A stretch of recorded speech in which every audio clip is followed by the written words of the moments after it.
Hola, ¿qué tal? Bienvenidos. Mi nombre es José Manuel López García. Introducción a la investigación fenomenológica. Es el título de un curso y de un libro de Martin Heidegger, el gran filósofo alemán que nació en 1889 y murió en 1976 y que dejó una gran cantidad de obras filosóficas de enorme importancia y significación para la historia de la filosofía y para la filosofía en general. Y quiero centrarme en comentar algunos aspectos de esta obra, que es el resultado de un curso que impartió Heidegger en la universidad en el semestre de invierno de los años 1923-1924. Es una obra que son 318 páginas en la que aparecen muchos aspectos, muchas ideas relativas a la fenomenología de su maestro y amigo Edmund Husserl. Realmente ya el mismo Heidegger expresa y manifiesta claramente en la obra, en este libro, en este curso, que es pertinente una destrucción fenomenológica,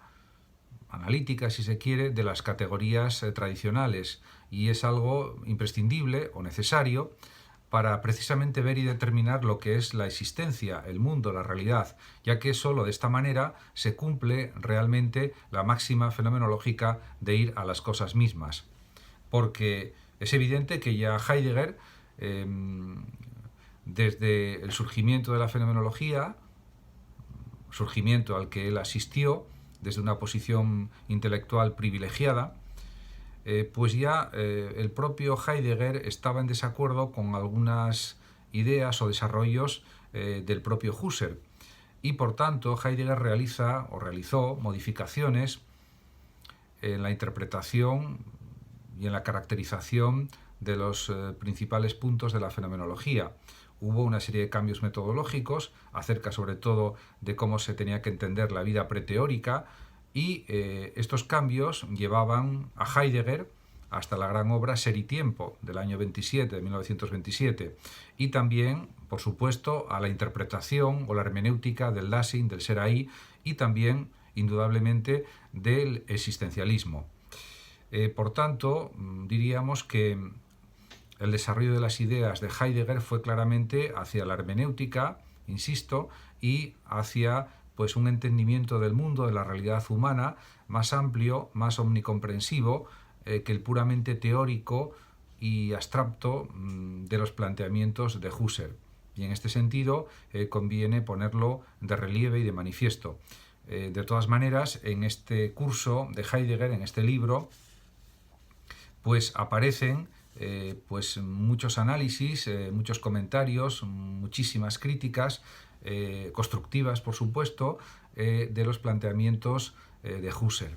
Y por lo tanto es de una lectura aconsejable para cualquiera que quiera introducirse en, diríamos, en prácticamente los matices más importantes de lo que es la fenomenología de Husserl. Realmente lo que voy a hacer a partir de ahora es comentar pues unas pocas frases de este libro, simplemente para clarificarlas y para dar una idea de la magnitud de lo que pretende el propio Heidegger comentando y criticando y valorando la fenomenología de Husserl. Estamos hablando del año 1923-24, cuando ya se ha publicado en el año 1900-1901 las investigaciones lógicas, que es el surgimiento de la fenomenología con Husserl, y realmente él tiene pues una relación directa con pues el contenido de lo que explica Husserl, con los propios escritos de Husserl, etc. Y a partir de ahí pues va realizando una serie de análisis, interpretaciones, explicaciones, comentarios interesantísimos y muy profundos, por otra parte. El libro es de una gran densidad, afortunadamente, y realmente expresa pues las críticas que a su juicio son necesarias para plantear pues otros aspectos que quizás no quedan recogidos con las explicaciones de Husserl. De todas maneras, la filosofía sabemos que es un saber crítico, analítico, constructivo también, de alguna manera, o destructivo, de ideas también, en cierto sentido, y esto se ve muy claramente en este libro. Martin Heidegger empieza en la primera parte del libro, en los primeros capítulos, con un análisis de la fenomenología, retrotrayéndola a Aristóteles, porque Aristóteles hizo observaciones acerca de las categorías, de la realidad, de la interpretación de la realidad y también del logos, etc. Por lo tanto, es entendible que el propio Heidegger diga que en relación con el libro sobre el alma de Aristóteles no es una psicología en sentido moderno, afirma Heidegger, sino que trata del ser del hombre o viviente en general en el mundo. Con lo cual enlaza con una de las ideas fundamentales de Heidegger, que es que el ser humano es un ser en el mundo y es un ser en relación con los hombres, con los otros hombres. En este sentido, está bastante cerca de la interpretación aristotélica del hombre como un ser sociable, diríamos, un ser político. Lo que decía Aristóteles, todo un politicón, el hombre es un animal gregario que está feliz en compañía de los demás, o puede estarlo, y en este sentido la línea de pensamiento de Heidegger está de acuerdo, en líneas generales, con estos planteamientos aristotélicos. Por otra parte, está claro que la tarea de la filosofía para Heidegger, lo mismo que para otros muchos filósofos, es buscar el conocimiento claro, distinto, diferente, no solamente en el sentido cartesiano, sino también en otros múltiples sentidos. Por eso escribe Heidegger lo siguiente en la página 29. La claridad es algo que pertenece al ser del mundo mismo. En este fragmento de su libro, a lo que se refiere Heidegger fundamentalmente es a la distinción entre claridad y oscuridad, pero que el ser de la oscuridad también existe, no solamente el ser de la claridad. Si bien está claro que para el conocimiento siempre se ha identificado con lo visible, con la luz, con la claridad, y él lo explica en esta parte del libro, hablando de, por ejemplo, de que el sol nos da claridad, nos da conocimiento de las cosas, del mundo, etc. En este sentido, siempre se ha identificado el sol con el conocimiento y la oscuridad parece que es sinónimo del desconocimiento o de la falta de claridad en el conocer. El propio Heidegger realiza una serie de finos análisis sobre esta cuestión de una manera, por supuesto, técnica, rigurosa y profunda, algo que es habitual y es continuo en sus escritos. Por otra parte, también dice el propio Heidegger que fenómeno significa algo que se muestra, porque el origen de la palabra fenomenología es logos, que significa discurso, saber, conocimiento, y fenómeno, que es lo que aparece ante nosotros, lo que se nos muestra. Y hace referencia el Heidegger a las investigaciones lógicas de Husserl y dice lo siguiente, o escribe lo siguiente: todo el proceso bajo el que está nuestra reflexión toma su punto de partida en el ir a las cosas mismas, aproximarse a las cosas yendo más allá de nuestro conocimiento verbal de ellas. Aquí distingue claramente que una cosa es el conocimiento puramente terminológico, expresivo, de palabras, y otra cosa es el conocimiento real, directo, quizás intuitivo, de la propia mundanidad, de los propios objetos en sí mismos, sin la transformación que implican las palabras al nombrarlos, al describirlos, al interpretarlos, ¿no?, de alguna manera. En este sentido, pues Heidegger también quiere ir, por supuesto, al igual que Husserl, a las cosas mismas, si bien la gran diferencia es que Husserl parte de unos planteamientos, pues podríamos decir idealistas, abstractivos, de alguna manera, y en cambio Heidegger, siendo también pues un gran filósofo especulativo y un gran erudito, pues realmente quiere pues una vía de análisis de la realidad más unida a los intereses humanos, a las vivencias humanas reales, y no tanto a las vivencias exclusivamente de la conciencia, de la propia conciencia. Y, por tanto,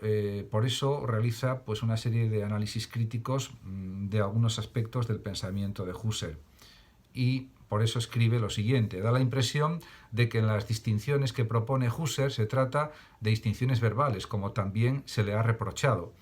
En efecto, no cabe duda que en investigaciones lógicas, que son pues alrededor de unas 1000 páginas o más aproximadamente, hace distinciones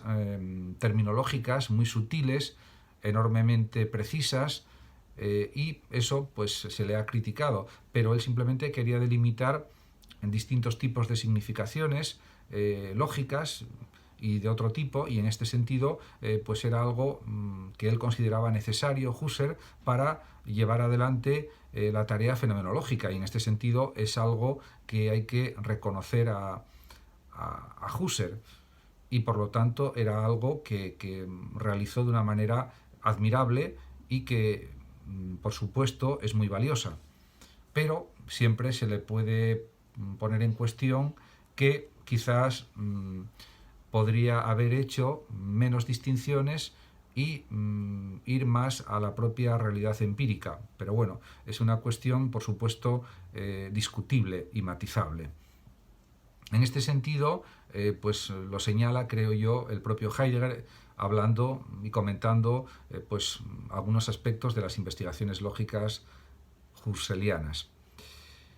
Por otra parte, también reconoce los grandes méritos de Husserl, Heidegger, y dice que esta región de la conciencia es el tema de la reflexión fenomenológica, y lo es sin duda con la intención de efectuar una clarificación epistemológica. Claro, por supuesto, Heidegger insiste y reconoce los valiosos esfuerzos de Husserl por distinguir pues numerosos puntos de la teoría del conocimiento, numerosas ideas o conceptos de la teoría del conocimiento que están a nivel de la conciencia y que, claro, tienen que ser objeto del análisis fenomenológico y de la crítica de la fenomenología para llegar a entender numerosísimos conceptos que son susceptibles de un análisis epistemológico y que clarifican de esa manera nuestro conocimiento de la conciencia, de las ideas, de los conceptos, de las relaciones entre ideas, de las relaciones entre conceptos, etcétera, etcétera. Por otra parte, como también dice Heidegger en el libro, la clarificación de los fenómenos fundamentales de la lógica, que se realiza mediante su instalación en la región de la conciencia, tiene el carácter de una clarificación crítico-epistemológica, porque no hay que olvidar que la teoría del conocimiento, o la epistemología, o la gnosiología, en un sentido amplio, tiene una función crítica, que puede ser constructiva o destructiva, trituradora, por ejemplo, en algún sentido, pensando en el materialismo filosófico de Gustavo Bueno, sin más, podríamos también hablar de eso, etc. Realmente, también podemos decir que el propio Heidegger analiza otros aspectos y insiste también en que la fenomenología, sobre todo en las investigaciones lógicas, era considerada como una especie de psicología descriptiva, aunque luego fue evolucionando el desarrollo fenomenológico de Husserl en los sucesivos años, en los siguientes años o lustros, pues en un principio, sobre 1900-1901, era así su planteamiento, porque el mismo Husserl subrayó expresamente que las leyes lógicas formales son el índice ejemplar de toda idealidad. Y en este sentido, bueno, pues por eso la fenomenología analiza las vivencias y analiza la corriente de la conciencia. Pero para Heidegger, una vivencia nunca puede ser repetible como la misma para un sujeto. Esto es evidente, las vivencias van cambiando porque están en el fluir temporal de la conciencia y por lo tanto, aunque sea aparentemente una misma vivencia, con el paso del tiempo ya hay una transformación en la captación o la aprehensión de esa vivencia y por lo tanto, aunque sea el mismo tipo de vivencia o incluso una vivencia casi igual a la que se ve anteriormente, pues hay unas diferencias simplemente por el transcurso de la temporalidad, de las circunstancias, de la propia conciencia, etc. Por tanto, está claro que en la fenomenología de Husserl la conciencia tiene que ser purificada de toda mezcla de posiciones de la naturaleza. Esto lo plantea Heidegger insistiendo en que, claro, y evidenciando que para Husserl hay que distinguir la conciencia de lo natural. y por lo tanto no puede ponerse en ella algo como la conciencia de un hombre. Husserl llama en este sentido trascendental a estar libre de toda posición de la naturaleza, en el sentido de que lo trascendental sería lo puramente lógico y no lo natural. Porque, y en esto insiste también Heidegger, explicando pues la fenomenología de Husserl tal como era en el año 1923-24, porque en los años posteriores siguió evolucionando algo. El ser de la conciencia es en toda desconexión trascendental de la naturaleza una unidad individual de la corriente de vivencias. En este sentido, Heidegger pues explicita la importancia de esa corriente de vivencias que analiza pues la propia fenomenología. Y en este sentido, pues es verdad que hubo un proceso de desarrollo de la fenomenología, y es cierto también que en las investigaciones lógicas, por ejemplo, Husserl todavía no habla de la intuición de las esencias, que surgió posteriormente. En cambio, por ejemplo, en la segunda investigación aparece algo similar a una teoría de la abstracción y una fenomenología de la aprehensión de lo universal, algo que señala en su libro el mismo Heidegger. Y, claro, esta aprehensión del universal, ¿por qué se establece? ¿Por qué se desarrolla? Porque se limita a investigar la conciencia del universal en el sentido de una experiencia de cosas corpóreas y de cosas en general. Esto lo indica claramente Heidegger. Pero, por otra parte, también es verdad que puede haber una aprehensión de esencias, que es la clase de aprehensión de la conciencia trascendental, según Heidegger, o una conciencia trascendental pura, en la que aparecen proposiciones que son constructivas y que son más bien constrictivas o que son iguales para toda la eternidad, interpretando de esta manera el planteamiento de Husserl. Y esto, bueno, pues lo puede reconocer el mismo Heidegger,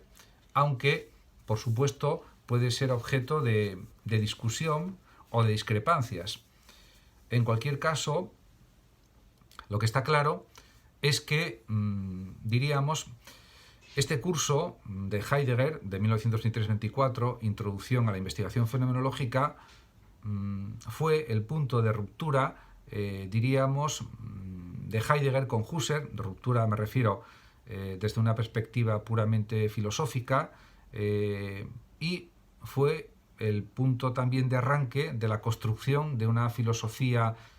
hermenéutica existencialista por parte de Martin Heidegger. Y realmente eso le llevó a escribir, por ejemplo, Ser y Tiempo, del año 1927, que fue su obra fundamental, y luego otra serie de grandes obras filosóficas que le separaron de la fenomenología de Husserl, pero dieron lugar a que creara su propia y personal filosofía, que se puede calificar de una especie de existencialismo hermenéutico o de hermenéutica existencialista. Muchísimas gracias por su atención a todos y hasta mi próximo vídeo. Saludos también a los oyentes de Radio Sofando de México. Si lo deseas, puedes compartir este vídeo, darle me gusta o suscribirte a mi canal. Hasta siempre.